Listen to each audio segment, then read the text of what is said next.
बिस्मिल्लाहिर्रहमानिर्रहीम। अस्सलाम वालेकुम। उम्मीद है आप ठीक होंगे, खैरियत से होंगे। तैयब लोच आपकी खिदमत में फिर से हाजिर है। जी, सबसे अहम डेवलपमेंट तो यही है कि आईनी तरमीम हो रही हैं, या अगर होंगी तो किस तरीके से होंगी, और हुकूमत के पास कौन कौन से ऑप्शन मौजूद हैं। जैसा कि कल से ये चीज़ चल रही थी कि पाकिस्तान पीपल्स पार्टी PMLN जो है वो मौलाना फजल रहमान की जानिब से दी गई इस तजवीज़ पर कि एनी बेंच का क़याम जो है वो होना चाहिए, राज़ी हो गए हैं।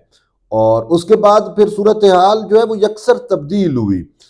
एनी बेंच पे अगर वो किसी हद तक राज़ी थे तो उसकी कुछ जो तरीक़ाकार था वो फिर उसको तब्दील करने की कोशिश की गई कि ना ही आईनी अदालत हो, अगर आदमी अदालत नहीं है तो फिर एनी बेंच, और इनके दरमियान की कोई बीच दरमियान की किसी चीज़ पे जो है वो कोशिश की गई। लेकिन मौलाना फजल रहमान जो खुद ऐनी बेंच के क़याम की बात की, वो लगता है फिर उससे भी मुकर गए। और मौलाना फजल रहमान की फिर जो है ना मुतालबात वो ज़्यादा बढ़ने शुरू हो गए। मौलाना को जो है वो शय मिल गई कि अगर पाकिस्तान पीपल्स पार्टी और नून लीग इतनी तो मजबूर है कि मैंने वफाकी ऐनी अदालत का अगर कौमी असम्बली में मुतालबा किया था, फिर उससे मैं फिर गया और ऐनी बेंच पे आ गया, तो ये दोनों जमातें ऐनी बेंच पर भी राजी हो गई। तो मौलाना साहब की डिमांड्स बढ़ती गई और वो फिर जो खुद उन्होंने इकरार किया था वो फिर उससे भी पहलू तय करने लग गए, जिसके बाद सूरत हाल यकसर तब्दील हुई।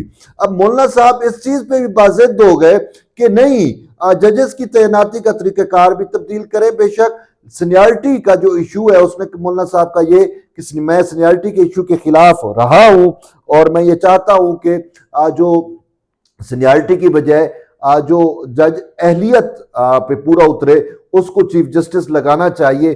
ताहम उसने कहा कि ये सब कुछ जस्टिस मंसूर अली शाह के नोटिफिकेशन के बाद हो, मंसूर अली शाह को चीफ जस्टिस तैनात किया जाए, उसके बाद की जो है वो आप ये सारा कुछ करें। तो इस पे फिर हुकूमत ने कहा कि ये मौलाना साहब हमारे साथ कर क्या रहा है।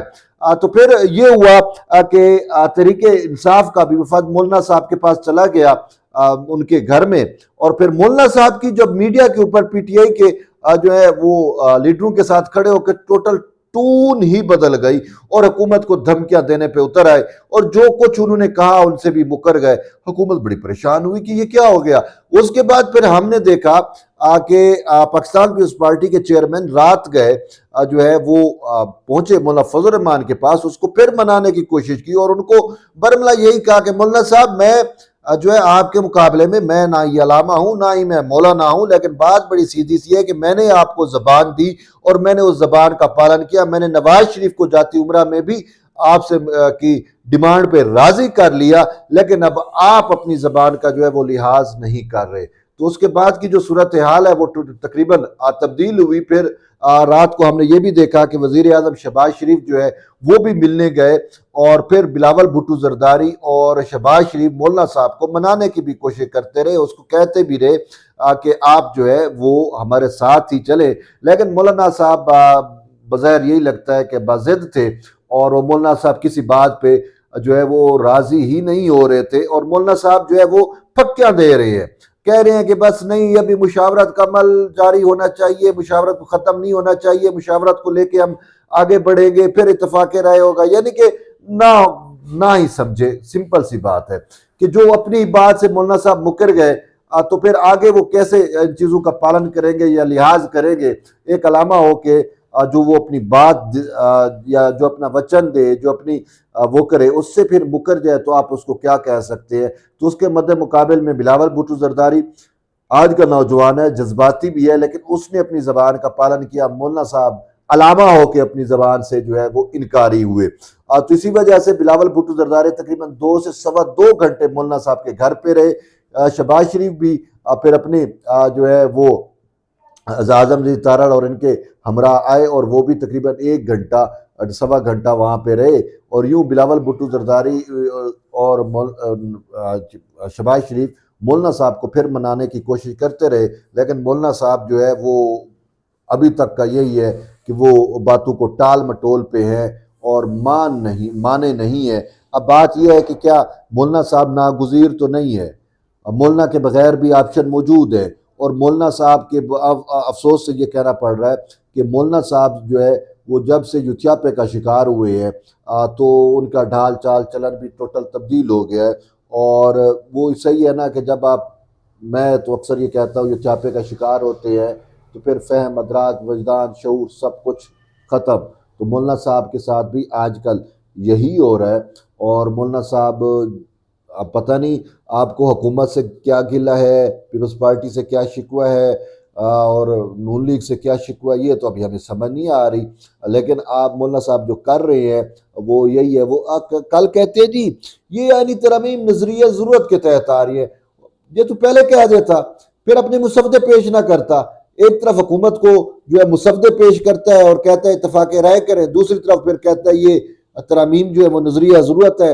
अब तुम्हें मंसूर अली शाह का फैसला नजरिया ज़रूरत नज़र नहीं आता जिसमें वो खुद लिख रहे हैं कि नजरिया ज़रूरत के तहत दिया जा रहा है, लेकिन ये तरामीम जो वक्त की ज़रूरत है इसको आप जो है वो नजरिया ज़रूरत कह रहे हो। तो बस मौलाना साहब, अब हम आपको क्या कह सकते हैं। अब हुकूमत के पास प्लान बी भी मौजूद है। तो आज फिर यानी वफाकी कबीना का इजलास होना था, तो वफाकी कबीना का इजलास सुनना यही है कि मुलतवी हो गया है अभी तक। तो लेकिन फिर देखते हैं कि हुकूमत अपने अगर नंबर पूरे कर सकती है। हुकूमत का दावा तो यही है कि हमारे नंबर जो है वो पूरे हैं। और ये भी कहा जा रहा है कि मौलाना साहब के तकरीबन 5 से 6 अफराद जो है सेनेटर्स हैं या कौमी असम्बली के मेंबरान जो है वो मौलाना साहब को जवाब दे चुके हैं और वो कह चुके हैं कि मौलाना साहब आप तरीक की गलत सिमत पे हैं, हम अपने ज़मीर के मुताबिक फैसला करेंगे।